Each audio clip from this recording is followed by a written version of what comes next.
On our southern border, we have successfully repelled a colossal invasion, and for the last 4 months, and that's 4 months in a row, the number of illegal aliens admitted and entering our country has been 0. Hard to believe, because if you look back just a year ago, it was millions and millions of people pouring in from all over the world, from prisons, from mental institutions, drug dealers. All over the world they came. They just poured into our country with the ridiculous open border policy of the Biden administration.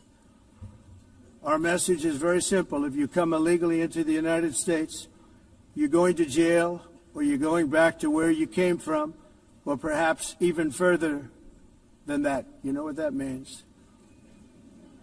I want to thank the country of El Salvador for the successful and professional job they've done in receiving and jailing so many criminals that entered our country.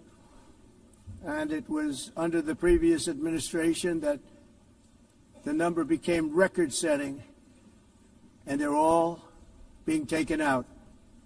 They have no choice. And other countries have no choice, because other countries are in the exact same situation with immigration. It's destroying your country, and you have to do something about it. On the world stage, America is respected again like it has never been respected before. You think about 2 years ago, 3 years ago, 4 years ago, or 1 year ago, we were a laughingstock all over the world. At the NATO summit in June, virtually all NATO members formally committed to increase defense spending, at my request, from 2% to 5% of GDP, making our alliance far stronger and more powerful than it was ever before. In May, I traveled to the Middle East to visit my friends and rebuild our partnerships in the Gulf and those valued relationships with Saudi Arabia, Qatar, and the UAE, and other countries are now, I believe, closer than ever before. My administration has negotiated one historic trade deal after another, including with the United Kingdom, the European Union, Japan, South Korea, Vietnam, Indonesia, the Philippines, Malaysia, and many, many others. Likewise, in a period of just 7 months, I have ended 7 unendable wars. They said they were unendable. You're never going to get them solved. Some were going for 31 years, 2 of them, 31, think of it, 31 years. One was 36 years. One was 28 years. I ended 7 wars. And in all cases, they were raging with countless thousands of people being killed. This includes Cambodia and Thailand, Kosovo and Serbia, the Congo and Rwanda, a vicious, violent war that was, Pakistan and India, Israel and Iran, Egypt and Ethiopia, and Armenia and Azerbaijan. It included all of them. No president or prime minister, and for that matter, no other country has ever done anything close to that. And I did it in just 7 months. It's never happened before. There's never been anything like that. I'm very honored to have done it.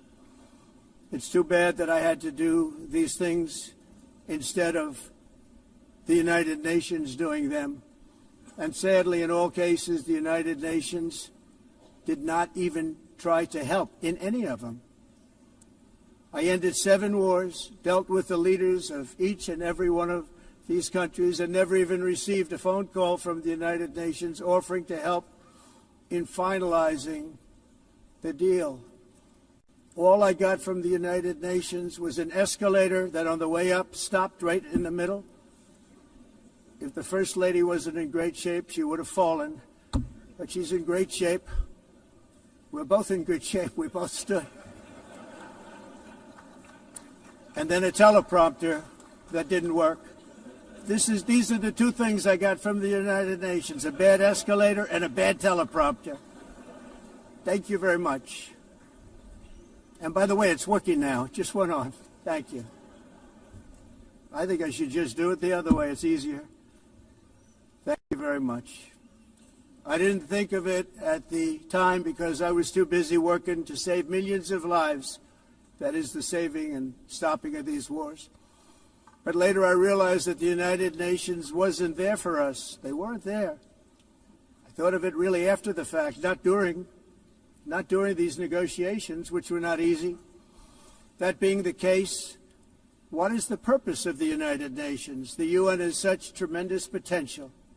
I've always said it. It has such tremendous, tremendous potential, but it's not even coming close to living up to that potential. For the most part, at least for now, all they seem to do is write a really strongly worded letter and then never follow that letter up. It's empty words, and empty words don't solve war. The only thing that solves war and wars is action. Now, after ending all of these wars and also earlier negotiating the Abraham Accords, which is a very big thing for which our country received no credit, never receives credit. Everyone says that I should get the Nobel Peace Prize for each one of these achievements. But for me, the real prize will be the sons and daughters who live to grow up with their mothers and fathers, because millions of people are no longer being killed in endless and unglorious wars. What I care about is not winning prizes, it's saving lives. We saved millions and millions of lives with the 7 wars. And we have others that we're working on, and you know that.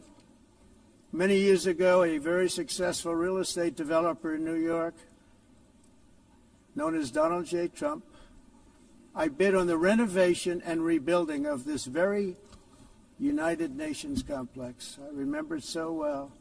I said at the time that I would do it for $500 million, rebuilding everything. It would be beautiful. I used to talk about, I'm going to give you marble floors. They're going to give you terrazzo. I'm going to give you the best of everything. You're going to have mahogany walls. They're going to give you plastic. But they decided to go in another direction, which was much more expensive at the time, and which actually produced a far inferior product. And I realized that they did not know what they were doing when it came to construction, and that their building concepts were so wrong, and the product that they were proposing to build was so bad and so costly. It was going to cost them a fortune. And I said, and wait till you see the overruns. Well, I turned out to be right. They had massive cost overruns and spent between $2 and $4 billion on the building and did not even get the marble floors that I promised them. You walk on terrazzo. Do you notice that? As far as I'm concerned, frankly, looking at the building and getting stuck on the escalator, they still haven't finished the job. They still haven't finished. That was years ago. The project was so corrupt that Congress actually asked me to testify before them on the tremendous waste of money, because it turned out that they had no idea what it was, but they knew it was anywhere between $2 and $4 billion as opposed to $500 million with a guarantee. But they had no idea, and I said it cost much more than $5 billion. Unfortunately, many things in the United Nations are happening just like that, but on an even much bigger scale, much, much bigger. Very sad to see. Whether the UN can manage to play a productive role, I've come here today to offer the hand of American leadership and friendship to any nation in this assembly that is willing to join us in forging a safer, more prosperous world. And it's a world that we'll be much happier with. A dramatically better future is within our reach.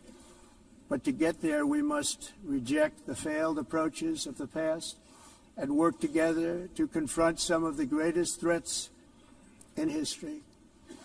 There is no more serious danger to our planet today than the most powerful and destructive weapons ever devised by man, of which the United States, as you know, has many. Just as I did in my first term, I've made containing these threats a top priority, starting with the nation of Iran. My position is very simple. The world's #1 sponsor of terror can never be allowed to possess the most dangerous weapon. That's why, shortly after taking office, I sent the so-called Supreme Leader a letter making a generous offer. I extended a pledge of full cooperation in exchange for a suspension of Iran's nuclear program.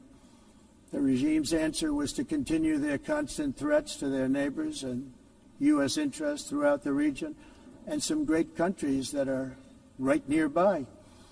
Today, many of Iran's former military commanders, in fact, I can say almost all of them, are no longer with us. They're dead. And 3 months ago, in Operation Midnight Hammer, 7 American B-2 bombers dropped the 14 30,000-pound each bombs on Iran's key nuclear facilities, totally obliterating everything. No other country on earth could have done what we did. No other country has the equipment to do what we did. We have the greatest weapons on earth. We hate to use them. But we did something that for 22 years people wanted to do. With Iran's nuclear enrichment capacity demolished, I immediately brokered an end to the 12-day war, as it's called, between Israel and Iran, with both sides agreeing to fight no longer. As everyone knows, I have also been deeply engaged in seeking a ceasefire in Gaza. Have to get that done. Have to get it done.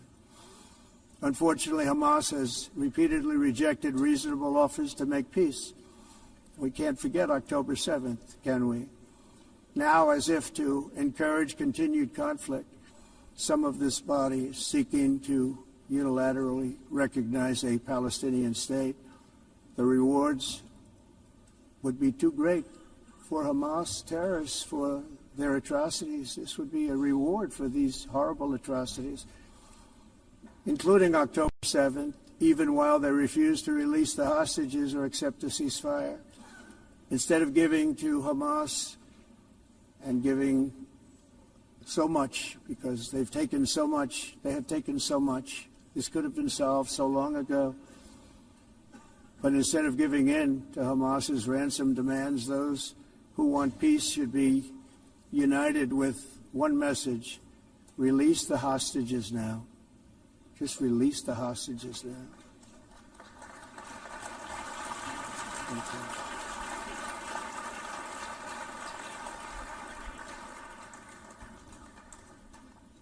Thank you. As we have got to come together, and we will come together, going to get it done. We have to stop the war in Gaza immediately. We have to stop it. We have to get it done. We have to negotiate, immediately have to negotiate peace. We got to get the hostages back. We want all 20 back. We don't want 2 and 4. As you know, I got, along with Steve Witkoff and others that helped us, Marco Rubio, we got most of them back. We were involved in all of them. But I always said the last 20 are going to be the hardest, and that's exactly what happened. We have to get them back now. We don't want to get back 2, and then another 2, and then 1, and then 3. Have this process. No, we want them all back, and we want the actually 38 dead bodies back too. Those parents came to me, and they want them back, and they want them back very quickly and very badly, as though they were alive. They want them. They want them every bit as much as if their son or daughter were alive. I've also been working relentlessly, stopping the killing in Ukraine. I thought that would be, of the 7 wars that I stopped, I thought that would be the easiest because of my relationship with President Putin, which had always been a good one. I thought that was going to be the easiest one. But, you know, in war, you never know what's going to happen. There are always lots of surprises, both good and bad. Everyone thought Russia would win this war in 3 days, but it didn't work out that way. It was supposed to be just a quick little skirmish. It's not making Russia look good. It's making them look bad. No matter what happens from here on out, this was something that should have taken a matter of days, certainly less than a week. And they've been fighting for 3.5 years and killing anywhere from 5,000 to 7,000 young soldiers, mostly soldiers, on both sides, every single week, from 5,000 to 7,000 dead young people, and some in cities, much smaller numbers, where rockets are shot.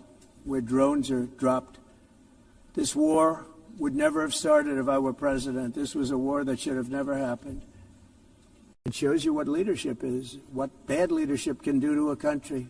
Look what happened to the United States, and look where we are right now in just a short period of time. The only question now is how many more lives will be needlessly lost on both sides. China and India are the primary funders of the ongoing war by continuing to purchase Russian oil.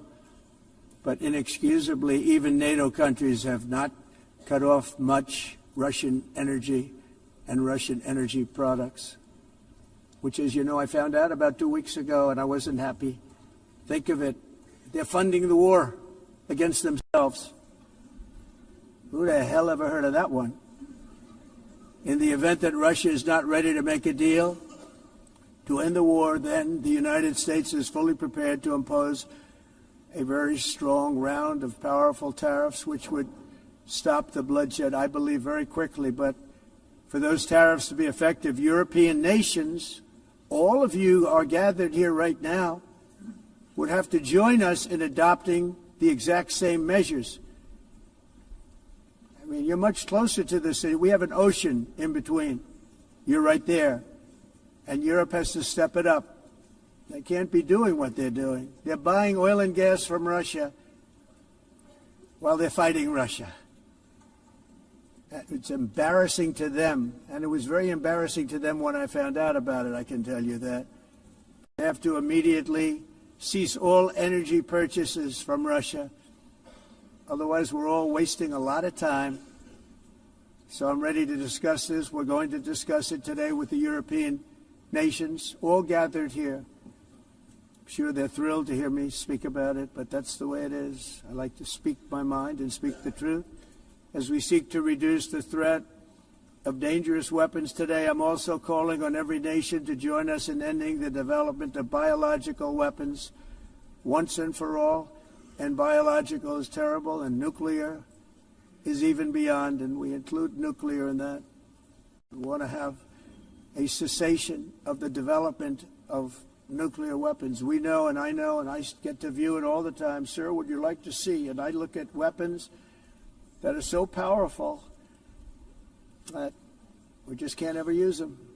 If we ever use them, the world literally might come to an end. There would be no United Nations to be talking about. There would be no nothing. Just a few years ago, reckless experiments overseas gave us a devastating global pandemic. Yet despite that worldwide catastrophe, many countries are continuing extremely risky research into bioweapons and man-made pathogens. This is unbelievably dangerous. To prevent potential disasters, I'm announcing today that my administration will lead an international effort to enforce Biological Weapons Convention, which is going to be meeting with the top leaders of the world by pioneering an AI verification system that everyone can trust. Hopefully the UN can play a constructive role, and it will also be one of the early projects under AI. Let's see how good it is, because a lot of people are saying it could be one of the great things ever, but it also can be dangerous, but it could be put to tremendous use and tremendous good, and this would be an example of that. Not only is the UN not solving the problems it should, too often, it's actually creating new problems for us to solve. The best example is the number one political issue of our time, the crisis of uncontrolled migration. It's uncontrolled. Your countries are being ruined. The United Nations is funding an assault on Western countries and their borders. In 2024, the UN budgeted $372 million in cash assistance to support an estimated 624,000 migrants journeying into the United States. Think of that. The UN is supporting people that are illegally coming into the United States, and then we have to get them out. The UN also provided food, shelter, transportation, and debit cards to illegal aliens. Can you believe that? On the way to infiltrate our southern border. Millions of people came through that southern border. Just a year ago, millions and millions of people were pouring in, 25 million altogether over the 4 years of the incompetent Biden administration. And now we have it stopped, totally stopped. In fact, they're not even coming anymore because they know they can't get through. But what took place is totally unacceptable. The UN is supposed to stop invasions, not create them and not finance them. In the United States, we reject the idea that mass numbers of people from foreign lands can be permitted to travel halfway around the world, trample our borders, violate our sovereignty, cause unmitigated crime, and deplete our social safety net. We have reasserted that America belongs to the American people, and I encourage all countries to take their own stand in defense of their citizens as well. You have to do that because National Guard and the National Guard took care of business, and they weren't politically correct, but they took care of business. We got 1,700 career criminals out, brought them back to where they came from, the countries where they came from, or put them in jails. Washington, D.C. is now a totally safe city again, and I welcome you to come. In fact, we'll have dinner together at a local restaurant, and we'll be able to walk. We don't have to go by an armor-plated vehicle. We'll walk right over there from the White House. They've given up their powerful edge, a lot of the countries that we're talking about, in oil and gas, such as essentially closing the great North Sea oil. Oh, the North Sea, I know it so well. Aberdeen was the oil capital of Europe, and there's tremendous oil that hasn't been found in the North Sea. Tremendous oil. And I was with the Prime Minister I respect and like a lot, and I said, you're sitting with the greatest asset. They essentially closed it by making it so highly taxed that no developer, no oil company can go there. They have tremendous oil left, and more importantly, they have tremendous oil that hasn't even been found yet. And what a tremendous asset for the United Kingdom. And I hope the Prime Minister is listening, because I told it to him 3 days in a row. That's all he heard. North Sea oil, North Sea, because I want to see them do well. I want to stop seeing them ruining that beautiful Scottish and English countryside with windmills and massive solar panels that go 7 miles by 7 miles, taking away farmland. But we're not letting this happen in America. In 1982, the executive director of the United Nations Environmental Program predicted that by the year 2000, climate change would cause a global catastrophe. He said that it will be irreversible, as any nuclear holocaust would be. This is what they said at the United Nations. What happened? Here we are. Another UN official stated in 1989 that within a decade, entire nations could be wiped off the map by global warming. Not happening. You know, it used to be global cooling. If you look back years ago in the 1920s and the 1930s, they said, global cooling will kill the world. We have to do something. Then they said global warming will kill the world. But then it started getting cooler. So now they could just call it climate change, because that way they can't miss. It's climate change. Because if it goes higher or lower, whatever the hell happens, there's climate change. It's the greatest con job ever perpetrated on the world, in my opinion. Climate change, no matter what happens, you're involved in that. No more global warming, no more global cooling. All of these predictions made by the United Nations and many others, often for bad reasons, were wrong. They were made by stupid people that have cost their countries fortunes and given those same countries no chance for success. If you don't get away from this green scam, your country is going to fail. And I'm really good at predicting things, you know. They actually said during the campaign they had a hat, the best-selling hat. Trump was right about everything. And I don't say that in a braggadocious way, but it's true. I've been right about everything.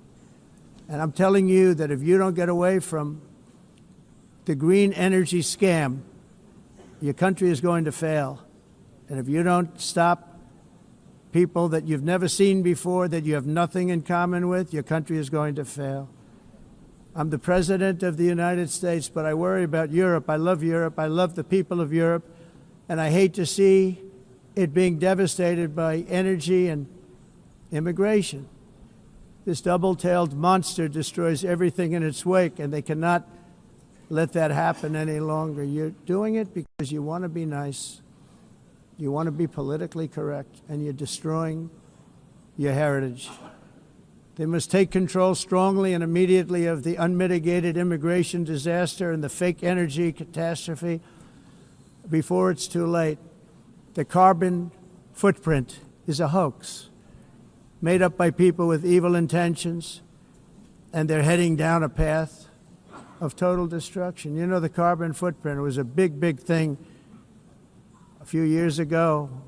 I remember hearing about the carbon footprint, and then President Obama would get into Air Force One, a massive Boeing 747, and not a new one, an old one with old engines that spew everything into the atmosphere. He'd talk about the carbon footprint